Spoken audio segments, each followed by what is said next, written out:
Thank you, everyone, for being here tonight.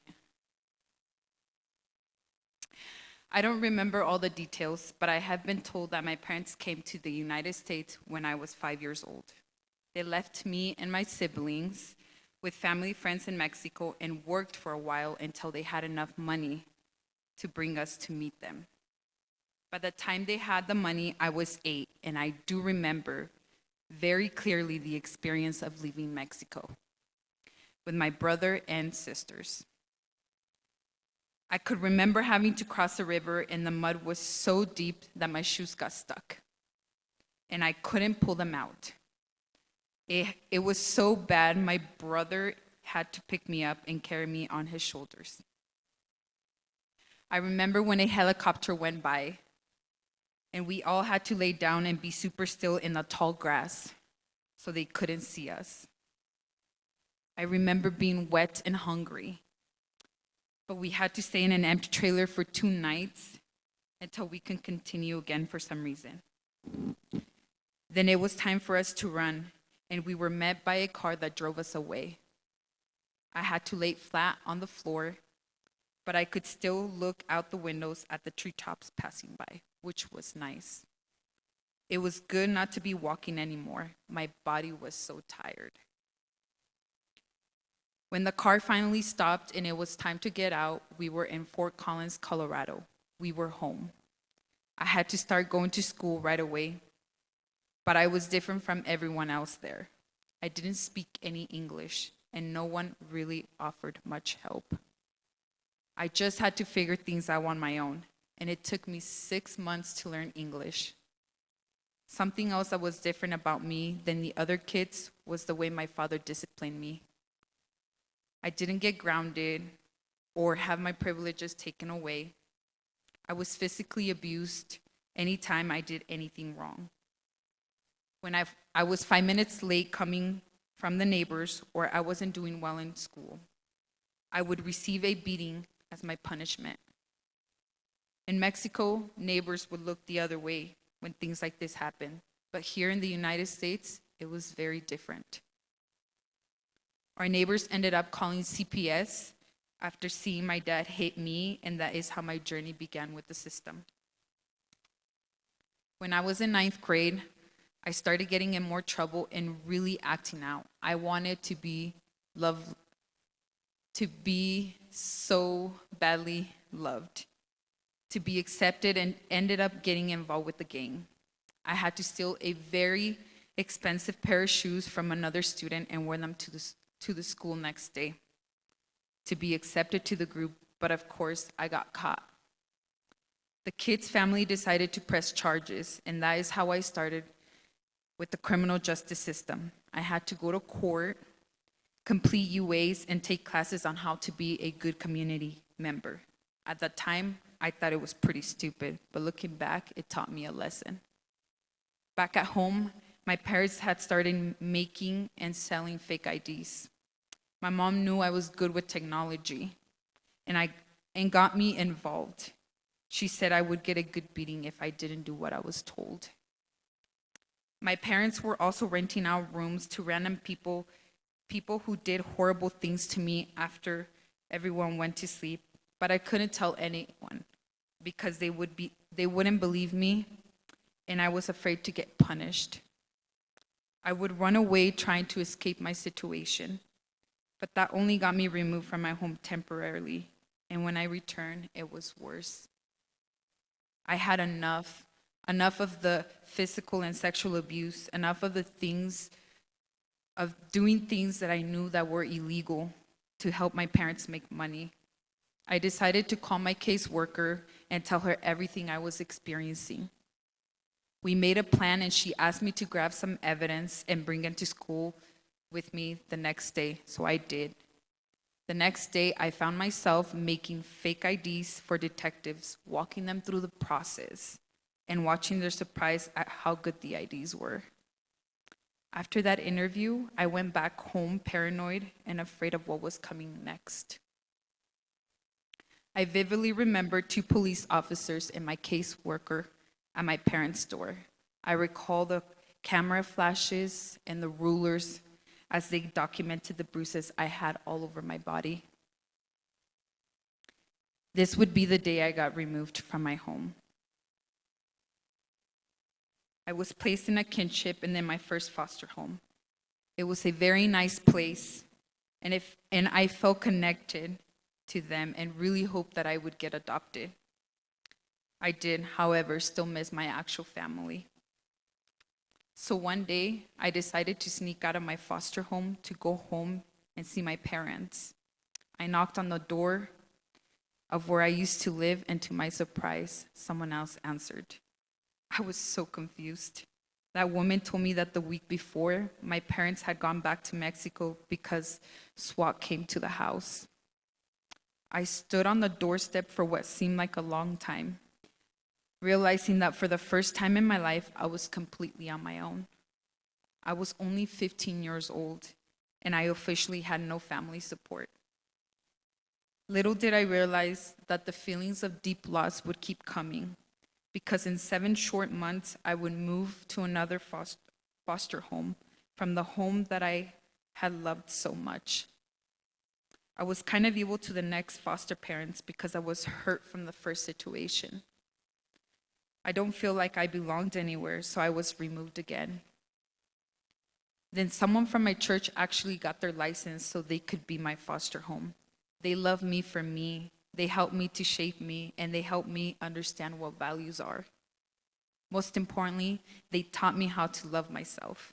I started doing well in school, and in 11th grade, I started getting straight A's. Luckily, my family was very supportive. They continued to push me to do what was right, to do my best, and to love myself. It was at this point in my life that I got involved with the Matthews House. I was 17 years old, starting to think about graduating high school, and I got introduced to my Chafee worker, Nicole. The first time I went to the Matthews House, it was on Matthews Street. I wasn't expecting it to be an actual home. I expected another cold office building where I would be treated like a number. But that's not what happened at all. There was a volunteer cooking a meal, comfortable couches to sit on, and friendly people all around. It was so comfortable and safe. As time went by, I remember cooking meals at the house and taking field trips to do things that I had never done before, including going campings in the woods. And we went to a professional baseball game, and I even learned how to sew with a group of older volunteers. Nicole met with me one-on-one to create goals and work on them. The goal was always for me to become self-sufficient and to have the skills I need to survive on my own. After all, I am a survivor. I have survived a lot of things that some people wouldn't. I graduated high school, and it was a very big deal because I was the first person in my family to graduate from high school. Thank you. I was on top of the world. Well, I was for a minute at least. Then my foster parents told me it was time for me to leave. It was like they had ripped my heart out. I thought they would be my forever family, but I guess they considered their job done. I didn't have anywhere to go, and my guardian ad litem offered for me to stay with her, so I moved in. At this point, I tried to go to college and work full-time, but that was a lot to handle without any real family support. I was also going to church, and I met another family who saw that I needed some additional parental support. This family stepped up and asked me to move in with them and helped me to see that it was okay not to do it all. College didn't end up being for me, so I focused on work. Nicole helped me get involved with the Workforce Center, and I got an internship with the Colorado Division of Corrections. I was working on building my skills and was going to work to find a full-time job once the internship was done. I was always looking to see what else was out there, and one day I found a posting for the Matthews House. They were hiring an administrator for the EEC, so I decided to apply. I got an interview and it went really well, but I came in second place. So I kept working at the corrections facility. Then a few months after the interview, I got a phone call saying that the person they had originally hired was moving away and they wanted to offer me the position. I couldn't say yes fast enough. That was 9 years ago. I started as an administrator, spent a year as a youth advocate, and now I am the executive assistant. I am also proud to share that during this time, in March of 2018 to be exact, after a 5-year waiting period, and after filling a stack of papers this big, and after studying a lot of hours, I took the US citizen exam and passed.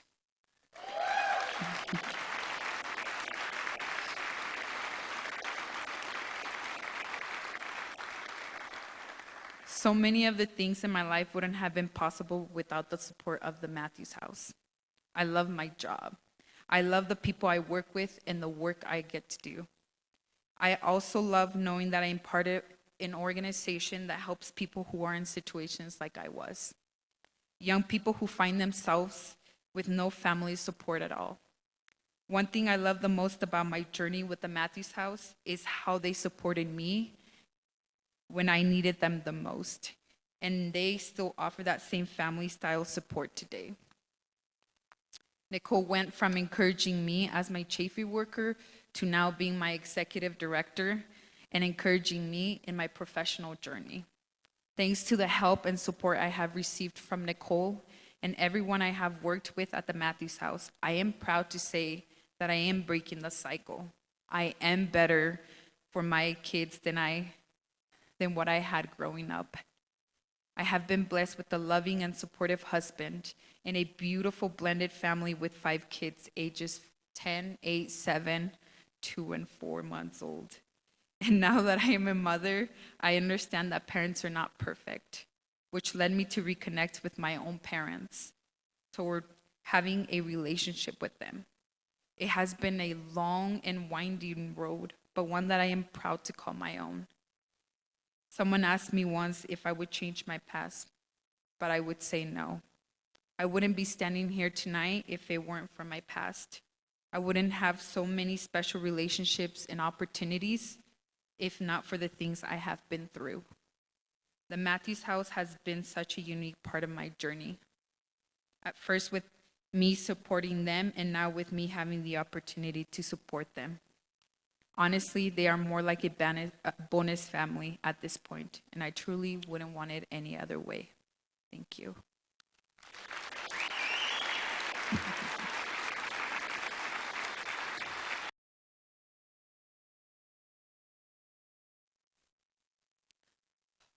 When I think about my early childhood, I can't really remember much, but maybe that's for the best.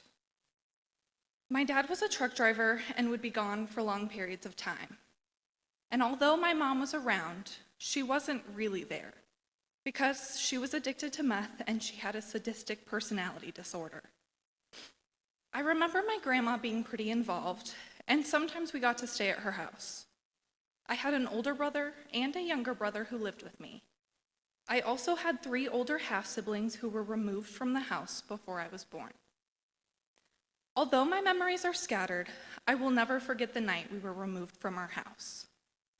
I guess trauma really does permanently carve its way into our long-term memory. There were cops and social workers everywhere, and although I was only 5, if I try, I can still hear the cops asking why there was no electricity in the house.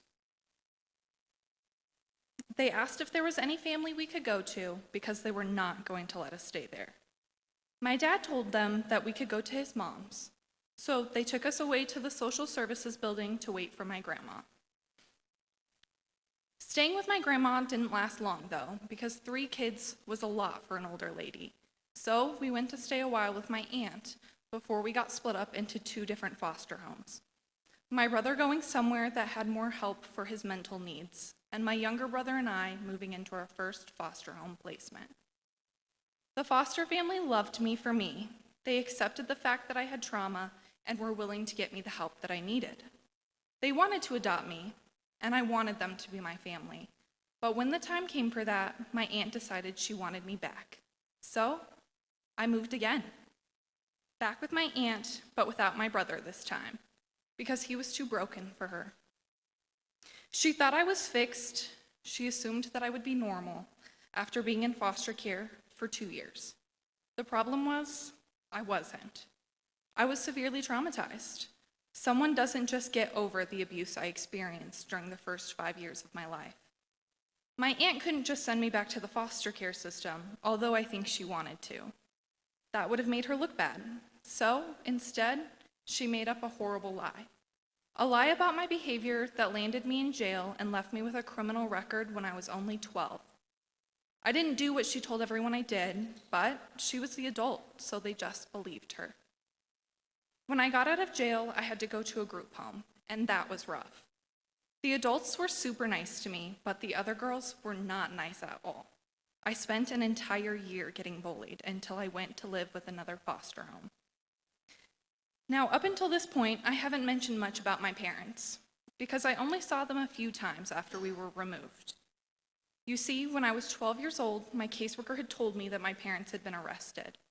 And I remember realizing the first time a detective talked to me that what they did was wrong, and that they shouldn't get away with it. There were 33 reports filed before we were removed from my parents' custody. 33 times individuals were concerned enough for our safety to call and file a report with the police before we were taken out of that horrible situation. Why did it take so many reports for someone to come and help us? I felt like no one cared, and someone should have cared. I thought my mom should be in jail, and when I found out that she had my younger sister, I couldn't believe she was able to do this again to another innocent child. I was furious when I found out that she got to keep her for 18 months before they took her away. I know what abuse she endured in those 18 months, and it wasn't fair. I always knew that someday I would testify against my mom, that one day I would share the details of what she did to me and my brothers. Even though I don't remember much, what little I did remember was enough. Now that I was 14, I was being called to testify. My caseworker and my guardian at Lidum were right there with me through the whole process. They were there with me to watch the videos I had done with forensic interviewers when I was only 5. They were with me in the courtroom when I shared my truth, and they were there when I heard my mom's sentencing. Life in prison. Yes, it was really that bad. Just by looking at me, you would never be able to see what I have been through. And even as I stand here tonight, you might find it hard to believe. After all, my past does not reflect where I am today. So, let's get to the good part, where I am now. When I was 15 years old, I walked into the Matthews house for the first time. I remember Drew and Sean being there. I remember Hammond the dog bringing his comforting presence to the floor in the kitchen. I remember the snacks and the comfortable couch. I was so nervous, but I really liked Bethy, my chafee worker.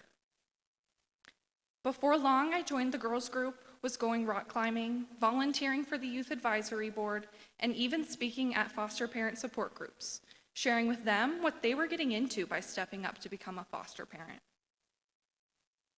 It was like my home away from home.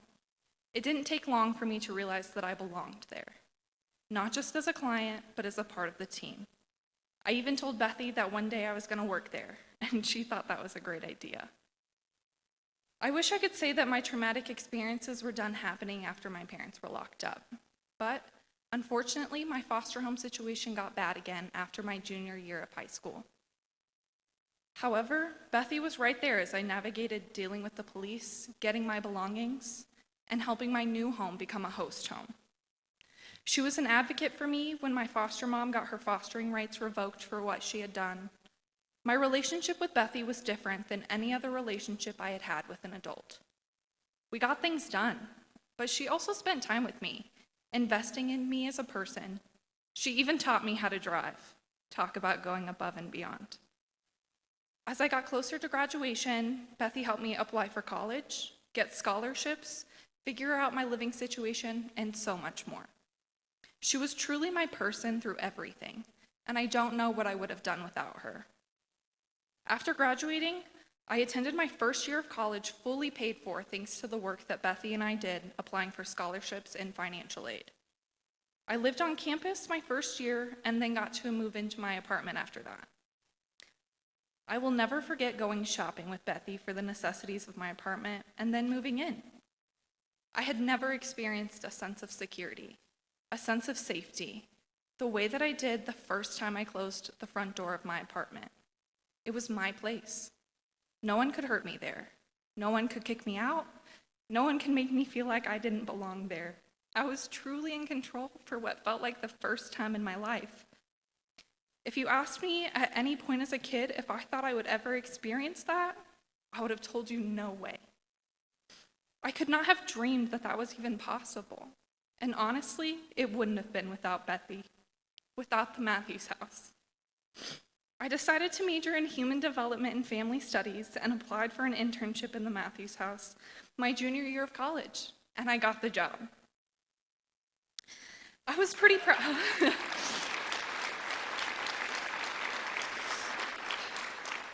I was pretty proud to make good on what I had told Bethy so many years before, that one day I would work at the place that felt like my home away from home.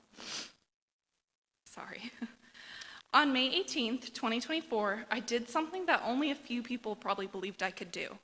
I walked across the stage at Moby Arena and received my bachelor's degree.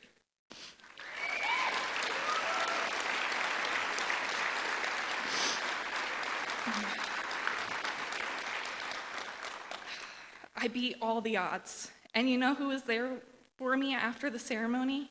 Bethy.